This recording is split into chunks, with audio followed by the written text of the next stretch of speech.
What's going on, guys? Welcome to another one of Black Iron's battles. Today we've got a Total War Warhammer 2 Mortal Empires quick battle for you. And this is going to be a pretty weird one because as you see, I've brought Chaos. I'm facing off against the Lizard, and I've brought a little bit of a different build. So we've got some fun stuff going on. I tried to get a good pick. We've got our new keyboard. Hopefully the sound is nice and clear, and hopefully you guys enjoy this battle. So this one I really enjoyed. We had a front line of Chaos Warriors, and when I saw us facing off against the Lizards, I really decided to pick some very specific units, as you'll see. So besides these Chaos Warriors, which go in the front there, normally these Chaos Warriors, I think, can actually beat the Saurus Warriors with shields. So a lot of the time now I'm facing those Saurus Warriors with shields, those set it and forget it front lines as with the Lizardmen. So I've got those Chaos Warriors to kind of line up with them and trade back and forth. Here on each flank, we do have two groups of Chaos Warriors with halberds. And those are those anti-large armor-piercing variety of Chaos Warriors. And of course, for those are to do the armor-piercing and also to catch and keep those dinos in place. Here in the back, you'll see we do have one more group of infantry. That is those chosen with great weapons. And those are the elite of the elite, the most expensive warriors, infantry warriors we can get. They're just so awesome. 48 armor-piercing weapon damage. And for their cost, they're still able to do a good amount of work. You see here, we've also got Kholek Sun Eater. So he's my big bad boy, and we bring him against the Lizards because almost always they're going to bring Kroq-Gar. And Kholek, straight up and down, can take Kroq-Gar down. He is nasty. Besides that, here in the back, we do have a group of, we do have a hell cannon for its armor-piercing missiles, and you know, I figured there's going to be some pretty big targets over on the other side. Here in the back, you'll see we have brought a Chaos Sorcerer of Metal, so this is a little bit different than normal. And you see, all I've really brought is Genna's Golden Hounds, which I am starting to love. It just does so much damage if you get a good placement, and also the Plague of Rust, which will kind of allow. It'll kind of allow me to do even more damage to very specific units. And I think that what it'll do is it'll weaken those dinos and different units like that. And besides that, you'll see up here in the air, we do have a Chaos Feral Manticore. That Feral Manticore is going to be important. The main thing I brought it for is because there's always a skink priest in the air. There's always some sort of skink chief or something that's flying in the air on a pterodon. And I thought even though the Feral Manticore has only got 85 speed, I figured we'd have to use it. We're going to try to use it to take anything out of the air that we face. Here on the right side, we do have two groups of Marauder Horsemen with throwing axes, and those are the armor-piercing missile damage variety. And I mean, those are just to take out dinos as well. So with their range, they should be able to get in there, toss some axes at some dinos. We've got all sorts of units in place, and I really tried my best to really counterpick a good build for the typical threats that I face against Lizardmen. And here, lined up against me, is a good Lizardman army to show you. And you'll see, here we go. We've got Kroq-Gar on Grimloq first off. So, of course, Big Daddy Kroq-Gar just doing huge weapon strength. But I've got I've got Big Daddy Kholek over there to see if he can do some damage there to Kroq-Gar. Up here in the air, you'll see we do have a Skink Priest of Heavens, and he's got a ton of spells. So if I can tell you one thing, guys, is to make sure not to bring this many spells.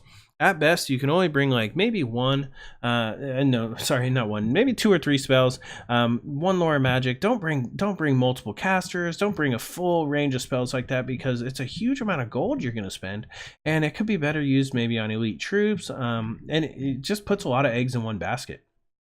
Here for his front line, you'll see he does have those Saurus Warriors with shields, and you'll see that he does have 37 melee defense and 29 melee attack. So they do have pretty good weapon strength with 52, but that 29 melee attack, you know, he'll have a little bit of trouble getting through the 46 defense and the 35 attack of those regular Chaos Warriors. Besides that, he does have 2 Feral Stegodons, and I know people don't see Stegodons that much, but those are like the damage dealers of those Feral Dinos. Those big boys, they have almost 7,000 health, and they do good damage. So if you can think of the Bastiodons kind of like a troop carrier and a tank, these are like the offensive tanks. These are the guys who get in there and do some good work. So he does have that set it and forget it front line. He's got the big dinos, and pretty much we're ready for action. Over here, last but not least, he does have one group of Cold One Riders, and I don't believe I saw them in the beginning. I think they were just off on the side, but they're gonna have to do some good work. They're gonna probably try to get in here and take out those Marauder Horsemen, but they're gonna find a hard. I mean, it's gonna be important for them to take out this Hell Cannon because those Cold One Riders should be able to get right around the back there. But before I bore your guys to death here, let's go ahead and get this battle started, and let's go ahead and take a look. So right off the bat, you'll see we've got these Marauder Horsemen. They're charging right in. I mean, they look so awesome. And we've also got some Hell Cannon shots coming in here, but it looks like it does miss that Feral Stegodon. And if we take a look overarching here, you'll see that we are already going to start throwing some axes there. And there's actually a low number of troops on the enemy side. So that was something I noticed right off the bat. He didn't have quite as many troops as I was expected. But we have put the Plague of Rust over here. And I don't think we're going to... I mean, we're trying our best to kind of get in there. But I do not think we're going to be able to get in there and catch the Skink Priest yet. Once he did take a shot there. And once he does, it slows my speed down to 65 and makes it very difficult. But you see, he also missed the Uranus Thunderbolt there.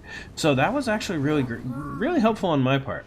Had one or two Hell Cannon shots, but here in the back, the Skink Priest of Heavens, if he stops for even a second, he's going to get caught by this Chaos Feral Manticore.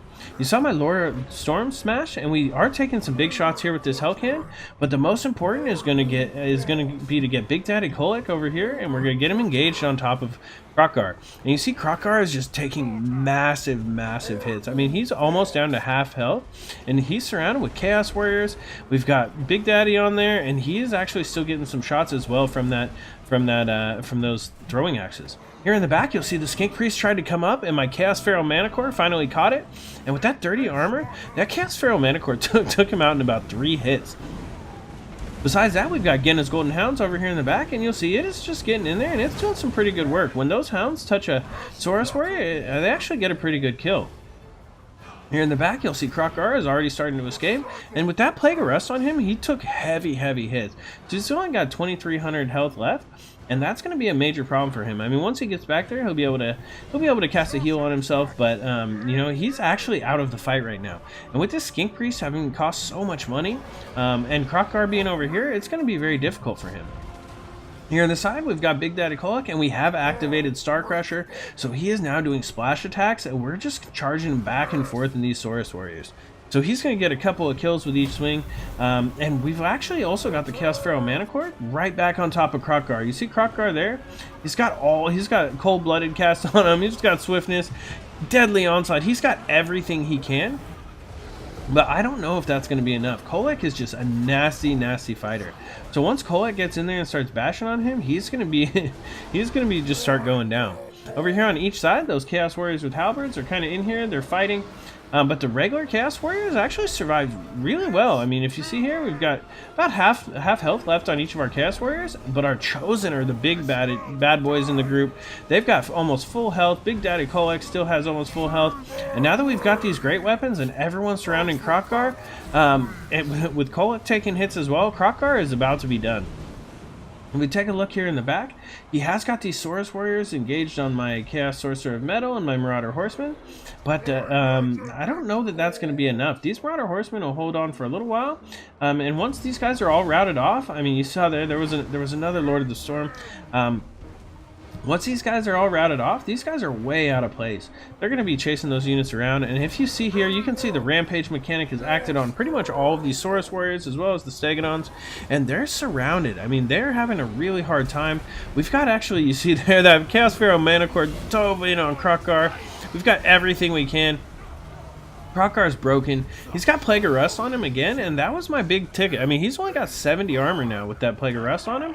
And oh man, there he is on the ground. And Big Daddy Kroq-Gar standing over the top, and he is, oh man, he went right over the top of the handlebars, and he died right there to Kholek, man. No, that was great. So besides that, you see the Skink Priest of Heaven is actually starting to return, but he ran really far away. These Saurus Warriors are all over the place rampaging, and I think that is, but one of the most difficult parts about playing as the Lizardmen, when you use this rampage mechanic, if the units are spread out, it really makes it difficult. Here in the middle, you see we've still got that Chaos Sorcerer of Metal, but all of my Marauder Horsemasters have pretty much been routed off, and most of my individual troops have been routed off as well. You saw a big Comet of Cassadora come down on that Chaos Feral Manticore, and all that did was upset him. So now you see here, he noticed that the Skink Priest is back here, and I'm going to send that Chaos Feral Manticore right off. Besides that, you'll see I do have Genna's Golden Hounds going back here. I don't think it hit quite as well as it could have, but he really doesn't have that much units remaining. Even though we're each down to 171, Kholek still has tons of health, and these feral stegodons are going to have a hard time once, you know, once their rampage mechanic kicks in. Here, oh man, there's a. You see, I'm just dropping heat. You saw that Lord of the Storm actually took a good number of those Cold One Riders out. It also finished off most of those Saurus Warriors, and you see here there's bodies all over the place. This feral stegodon is pretty much down to half health. The other one is in the back here. It actually, I think, chased off some rampaging units way off into the back, but pretty much everyone as you saw kind of just started to rampage, and actually I think that the armor worked out really well the way that I picked it. So if you take a look here, he had 6 Saurus Warriors with shields, and we were able to get a ton of kills on the Chosen with great weapons. So the 113 kills, those Chosen with great weapons, I think every group of Saurus Warriors they encountered, these Chosen with great weapons were able to cut right down. Besides that, these Chaos Warriors, they were able to stand up there in the front, and they held the line. They did their job. You see a ton of damage was taken on them, as well as these Chaos Warriors with halberds, but they did their job. They stopped those Saurus Warriors. They kept them tied up for the whole battle, and they allowed my big damage dealers, these Chosen, to get in there and do their work. Kholek, you see, got 70 kills. So besides Star Crusher, he was using that Lord of the Storm, and he was just lightning all over the place. You saw also that Hell Cannon, it was able to get some shots in. It helped take down Kroq-Gar a little bit, but I don't think that I used it to the best of its ability. But the one thing that it did do, while it was taking all those shots into the battle, he was having to send those Cold One Riders all the way around. So while it did distract the hell out of those Cold One Riders, because the Hell Cannon and the Cold One Riders, pretty similar in cost. And even though the Cold One Riders did win, it took them so long that by the time they got back, the battle was kind of really dealt with here in the front. The Manticore, 2 chevrons just in this battle. So with 7 kills, I mean, the fact that he was able to get that Skink Priest, he was able to do so much damage on Kroq-Gar. I sent him after a Feral Stegodon as well, and that he was just doing damage. I mean, that was just awesome. I mean, they really didn't have anything. The fact they had no chameleon skinks or anything like that, it just made it really hard for them to deal with that Chaos Feral Manticore. It just roamed free and had fun the entire battle. The Chaos Sorcerer of Metal, I did all right. 16 kills. I missed with one of those golden hounds, but the real star was and you're not going to see it even in the replays most of the time, is the Plague of Rust. That minus 30 armor, it comes in handy when you're fighting against these units that have 120 and 140 armor like this. Overall, it was a great game to my opponent. The people of North Korea are. I want to thank you guys all so much for watching. If you please subscribe below for more great online battles. This is Black Iron, and this has been another one of Black Iron's battles.